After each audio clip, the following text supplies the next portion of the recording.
రైతాంగం ఎప్పుడెప్పుడా అని ఎదురు చూస్తోన్న మూడో విడత రుణమాఫీ పైన తెలంగాణ ప్రభుత్వం తీపి కబురు చెప్పింది.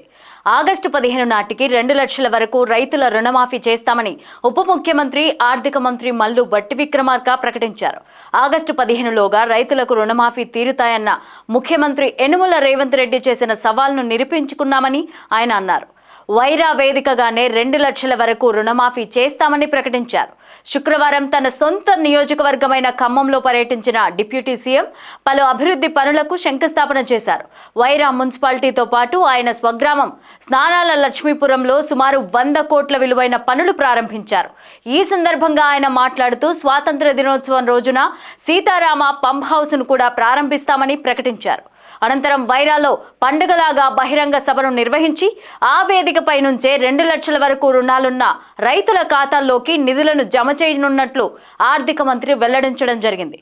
ఇక ఎన్నికల్లో హామీ మేరకు రైతు రుణమాఫీ పూర్తి చేస్తున్నామని పేర్కొన్నారు. రుణమాఫీ పైన జూలై 15న జీవో జారీ చేసి తొలి విడతగా జూలై 18న 1 లక్ష రూపాయల రుణమాఫీకి 6,983 కోట్లు విడుదల చేశామని, రెండో విడతలో 6,190 కోట్లు నెలాఖరున మళ్లీ విడుదల చేసి 1.5 లక్షల వరకు రుణమాఫీ చేస్తామని చెప్పారు. ఇందిరమ్మ రాజ్యంలో నిబద్ధతతో పనిచేస్తున్నామని తెలియజేశారు. ఆగస్టు 15న వైరాలో నిర్వహించే భారీ రైతు బహిరంగ సభలో సీఎం రేవంత్ రెడ్డి, మంత్రివర్గం, ఎమ్మెల్యేలు పెద్ద ఎత్తున పాల్గొంటారని పేర్కొన్నారు. రైతుల రుణమాఫీ చేయడం తమ అదృష్టమని భావిస్తున్నామని వ్యాఖ్యానించారు.